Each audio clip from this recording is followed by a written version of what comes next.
What's going on, guys? Sorry for the absence. Over the past month, we've been renovating our store, so we're actually in the conference room right now. We recently came back from the Adidas Reebok headquarters, so keep an eye out for all new gear, apparel, new colorways for a lot of the boots. I know the Pro 11s are coming out with a new one. There's going to be new F50s coming out with new colorways, a new Messi cleat coming out as well, so definitely keep an eye out for that in the months to come, and please stay tuned because there's a lot of cool stuff we were able to find out that I can't leak right now, but you guys will be not disappointed with the new stuff and the technologies that they're coming out with, so definitely stay tuned for that. As requested by pretty much everybody, the Predator LZs in the bright blue, infrared, and collegiate navy and white colorway. Definitely a highly anticipated boot people have been looking for quite some time, so this will be our review of it. Very attractive looking boot. Like I said, it's got the red, navy, the bright blue, and the white. Very, very lightweight boot. This one weighs 7.9 ounces, so a lot lighter than the normal Preds, and a lot different too. This is a completely different and revamped shoe than any other Predator you guys have probably ever seen. The main difference is it's the first Pred that actually that's come out that isn't natural leather. They use an all synthetic upper, kind of similar, a little similar to the Vapors, not too close, just because it's more of a plushy kind of padded synthetic. Very soft, kind of a little more textured than a Nike Vapor would be. So it's a nice, smooth, very soft, plushy synthetic upper. And what makes this one cool is obviously by the name, the 5 lethal zones, as they call them. That's why they're the LZs, and I'll explain kind of what each one is there for and does. We're going to start this memory foam pad right here, which is called the Path Zone. They give you kind of like a 3D almost imprint. It comes out a little bit, it's kind of hard to see from this angle, but it kind of is a little bit raised out of the side of the shoe. It's to prevent, or not to prevent rather, but to make a longer contact between the ball and the boot. So it kind of just pops out a little bit, gives you a little more control on your passing, a nice little kind of buffer almost to give you a little more accuracy, a little more kind of foam, and it makes sense because you do hit the ball probably in the inner just as much as any other part of the boot, and a lot of times it's one of the thinner parts of the boot, so it does give you that extra reinforced pass pad. Then we go to this guy right here, which is the drive zone. This is the most aggressive part of the entire boot. Kind of the 3D ridges, they call them, very rough. Gives you the most tack of the entire shoe as far as grippiness. It's meant to give you kind of a more accurate driven ball. You're able to strike the ball a little bit nicer, and kind of gives you a little more just stickiness on your drives, and kind of able to strike the ball a little bit nicer.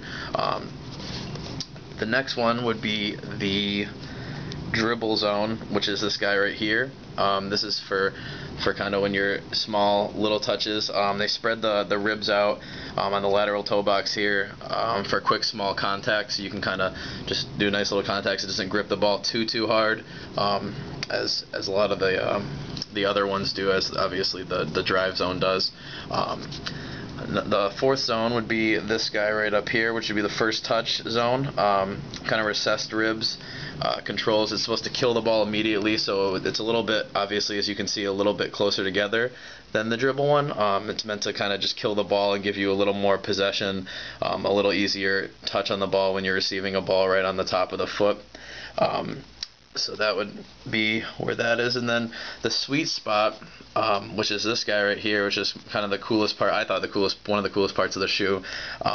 It's made to generate spin and speed with the ball. So when you're striking a ball right on the side right here, you're able to actually put a little more spin, and it kind of gives you that extra tackiness, that extra traction to be able to spin the ball and kind of give it a little more bend on, whether it be on set pieces, corners, what have you.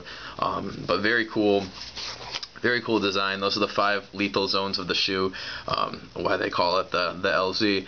As far as the bottom of the shoe, it kind of gives you the same feel as as the F50s. As far as stud pattern, it's completely different than the regular Predators, to be honest with you, which are normally that kind of longer rectangular studs. These give you the triangular studs, such as the F50s do. They give you the two bigger ones in the back for the balance and the stability right in the middle. They also give you the My Coach compatible cavity, which is right there as well, which they're doing with all their new boots, which is pretty cool, and I'll kind of speak to a little bit with kind of a teaser at the end. But overall, very lightweight boot, very nice boot. As far as the actual inner of the shoe, let's check these guys out.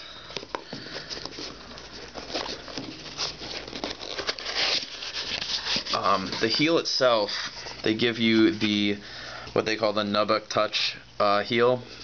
You can kind of see it in there. Get in there. It's nice, suede-y, kind of leathery, soft, little padded heel. It kind of rides up a little bit, kind of similar to most of the Predators on the heel part. And as far as the actual insert for it's made out of a softer suede, kind of standard Predator, standard Adidas insole. Not a ton on this one, on the sock liner. It gives you a little bit of reinforced padding on the ball of the foot and right up here, which is obviously most of the time where you needed that in the heel. But I wasn't overly impressed with it. It's nothing special, especially for a boot of this much hype. I wasn't overly impressed with it, but I mean, it's not a huge deal breaker, to be honest. Pretty standard, pretty comfortable. I tried it on myself. They're pretty comfortable as any Pred I've tried on, and a lot lighter too. I like the lightweightness of them as well, but not too bad an insert. But like I said, nothing too special, especially for a boot of this magnitude. I wasn't hugely impressed. So overall, these guys are pretty much as advertised. Very cool shoe. Kind of gives you the best of both worlds. A lot of times they were advertised as a power boot in the past. I know the Preds were like a power shooting boot. This kind of gives you the hybrid feel of kind of the best of both worlds, almost like a Pred and a synthetic, like a Vapor or an F50 kind of combined. And then it gives you these lethal zones, which are unlike anything I've seen on any boot to this point. So I definitely would say it's a very, very good boot. As you see probably in the Euros, a lot of guys are wearing these. Very, very good control on the ball, be able to drive the ball. And like I was talking about with the My Coach, not to jump around too much, but you guys should definitely stay tuned. There's going to be a lot of My Coach technology being used in the MLS, in other events coming up. What we learned is that they are going to be, the Smart Soccer program that they're going to be running is going to have a lot of My Coach technology being used in games coming up at the professional level. So definitely keep an eye out for that. It's going to be pretty cool, and it's going to track all the players, work rate, stuff like that, to kind of really put the My Coach on display, not just in the shoe but on the apparel as well. So definitely keep an eye out for that. It's really cool technology. We got to learn a lot when we went up to the headquarters a week or so ago. So definitely keep an eye out for that. And I hope you guys also keep an eye out for our videos. We're going to be coming out with hopefully a lot more. Again, apologize for the wait and for the delay on this one. I know you guys have been waiting for the LZs, and I hope this review helped you out and did it justice. And until next time, I hope you keep leaving us comments, excuse me, and telling us what you want to see and giving us feedback. And we hope you keep watching. And until then, we will talk to you later. And take care, guys.